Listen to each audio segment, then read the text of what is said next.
welcome back to the channel. Alice here. We are home in Los Angeles right now, and today we're talking about artificial intelligence and what that means for the travel industry. Now, the last couple of weeks, the news have been ablaze in every sector of technology talking about AI. ChatGPT launched, Google is currently launching their AI, and especially in the travel space right now, people are very worried that AI is going to take over for travel advisors, for travel bloggers, being able to write blogs for people and showcase different destinations without the need to talk to real humans. So in today's video, I'm going to put ChatGPT and AI to the test against me.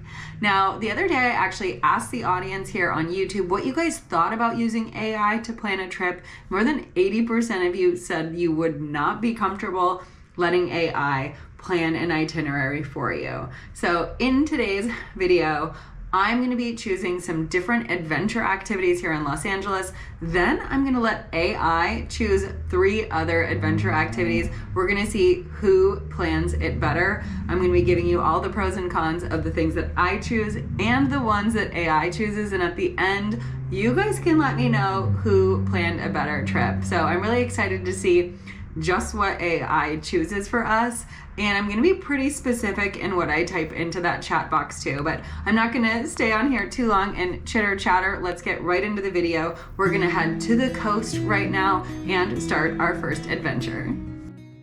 So for today's adventure, we are going paragliding. I am on a cliffside here in Calabasas, and I'm with Claude from Malibu Paragliding, and we're about to jump off this cliff and get an absolutely spectacular view of this mountainside. The ocean is just over to my left, but it's in a sea of clouds this morning, so I'm not sure what we'll see of the ocean, but this should be absolutely fantastic.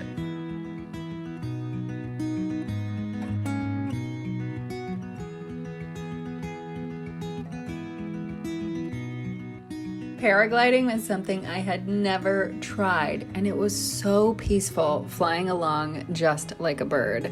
We stayed in the air for over 30 minutes, riding the air currents like an eagle, taking in the scenic views, and eventually coming down for a soft landing.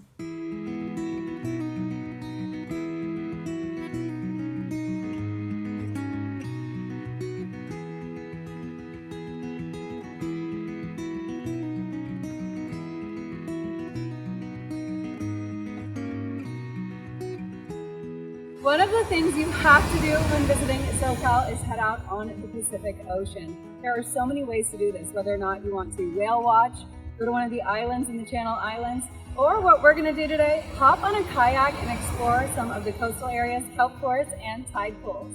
There are a lot of areas to choose from when you want to get out on the water in the Los Angeles area. Right now we're in Palos Verdes outside of the Terrania Hotel here, and they have a great place to explore the coastline here. There's tide pools, there's some sea caves, and there's a lot of wildlife too.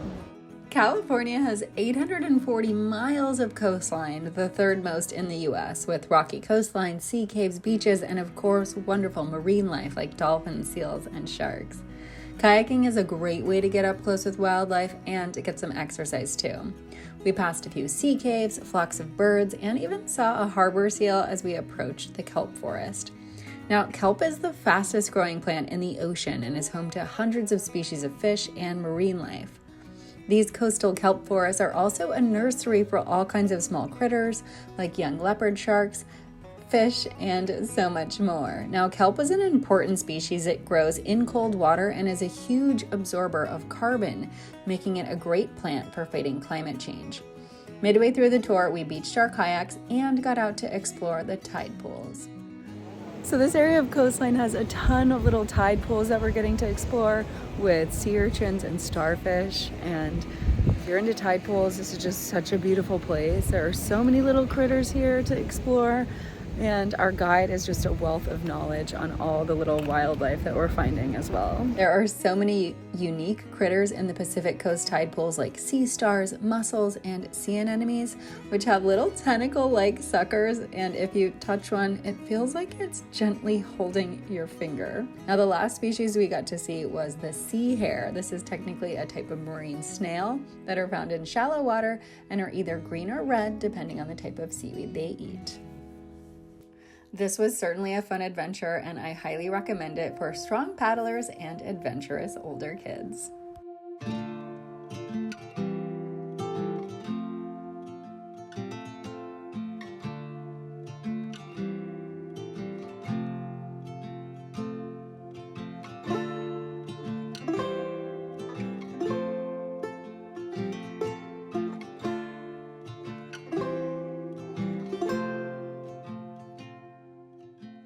There are a lot of local landmarks people want to see as first-time visitors coming here to Los Angeles. Two of those are the Griffith Observatory and the Hollywood sign. Now, there are a lot of ways to get up to these areas, whether or not you want to hike or bike or just drive the car, but we're gonna see them via horseback today. So right now I'm up at Sunset Ranch, Hollywood, to head out on a trail ride.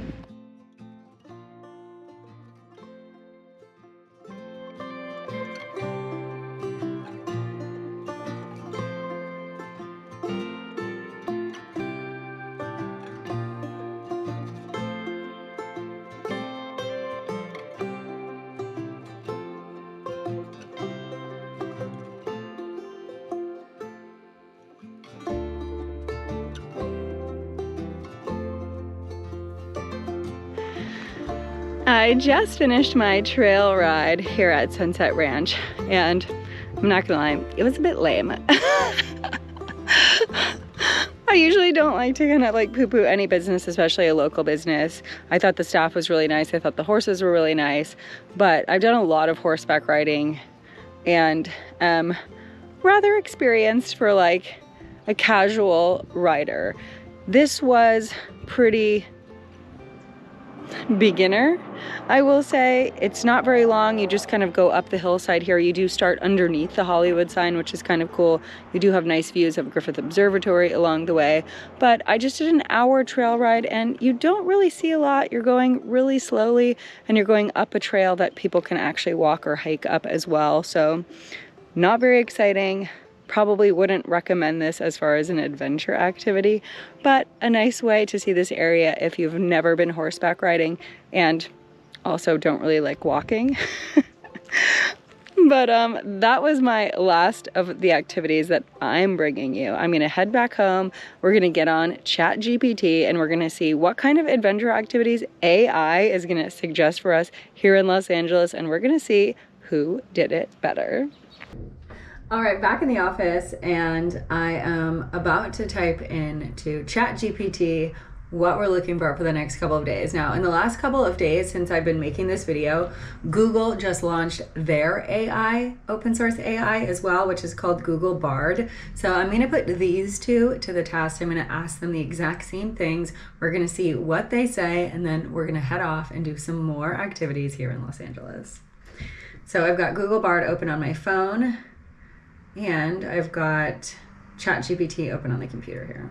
I love outdoor adventure and am in Los Angeles, California, and I'm looking for 3 of the best outdoor adventures or tours that combine adrenaline with nature.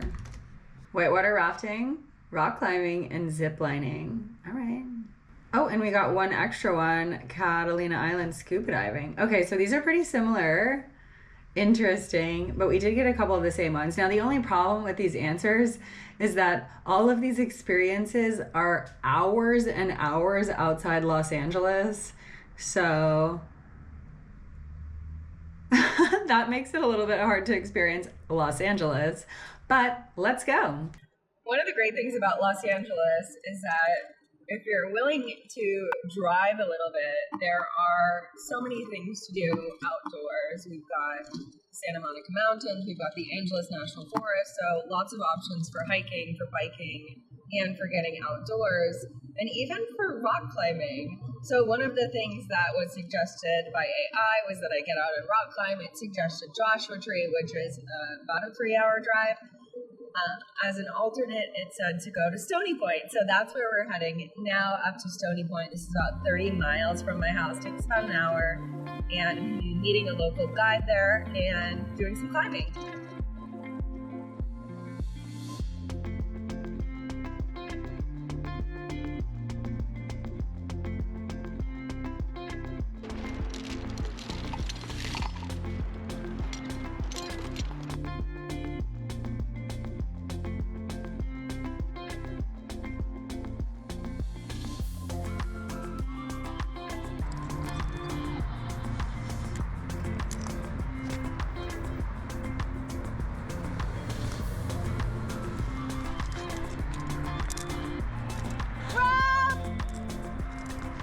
Okay, everybody, welcome to Stony Point. Today I am out here with Quinn from Eat, Sleep, Surf. He's a local guide here.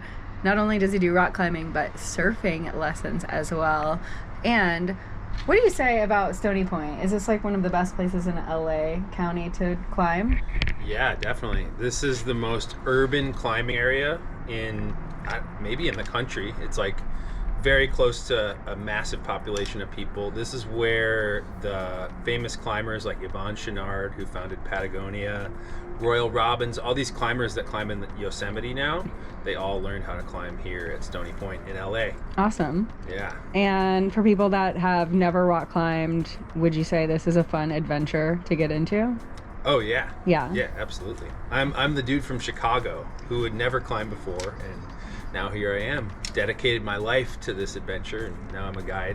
Awesome. So yeah, and it's a great place to learn. Fantastic. And what are some other adventures in LA that you would recommend for people looking for adventure? Oh man, there's too many. Hit me up. Hit me up. Eat, Sleep, Surf. I'll send you a list. But yeah, I surf, I rock climb, I even do backcountry snowboarding. Amazing. All in Southern California. So within like an hour's drive of LA. Even fishing, camping, hiking, you got it all here.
I just got done climbing. Honestly, that was so fun. I had a great time. Quinn was an amazing guide, and we climbed for almost 4 hours, so my fingers are definitely hurting, but I would definitely recommend this outdoor adventure here in Los Angeles if you're new to climbing or want to get into it, or even if you've done it a lot but don't do it outdoors. Stony Point is such a great place to come, and I highly recommend using Quinn at Eat, Sleep, Surf if you want to come out and check this place out and get on the rock. Now, there are some other places in the greater LA area that you can climb. One of those is Malibu Creek State Park, where there's also some great rock climbing. And what I was suggested to go climb in was Joshua Tree, which is about a 2.5-hour drive from here. So there are a lot of options if you want to do rock climbing when you come to visit LA, or even if you're a local. But I've got a couple more adventures planned, so I'm gonna get down off of this peak, and I'll see you guys soon.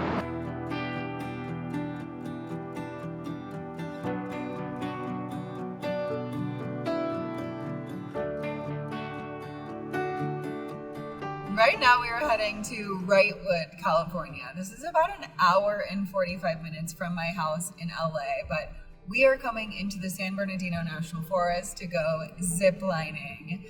Now, I had no idea there were actually so many ziplining places around Los Angeles, or outside Los Angeles, I should say. So this was one of the best rated, and it's through forest canopy and should be absolutely beautiful. I did find a couple other ones when this activity was suggested, but I'm pretty sure this is going to be a great time. We're going to be doing a series of zip lines, some rappels as well. And this is really a beautiful area outside Los Angeles. It's mountainous. And on the other side of this, closer to LA, you have the Angeles National Forest, which has some of my favorite hiking in the Los Angeles area. I was flying through the skies at Zipline's Pacific Crest. Now, they have 4 different ziplining tours you can take at the Zipline's Pacific Crest. I was on the Mountain View tour, which included 6 ziplines and 2 giant leaps of faith. I had such a good time on these ziplines that go through the treetop canopy and have fantastic views.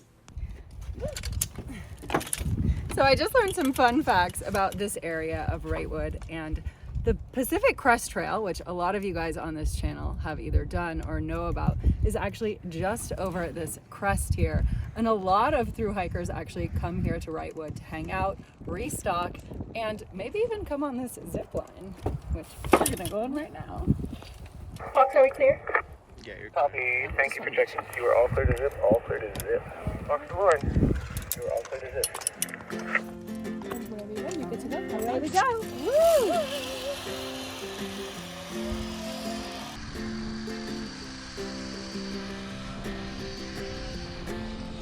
Yabba dabba doo!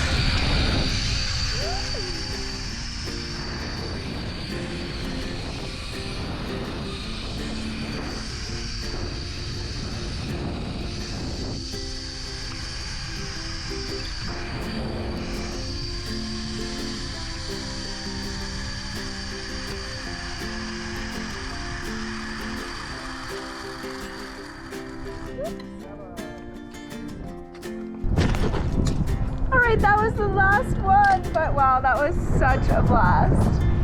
Go for it whenever you're ready. Woo!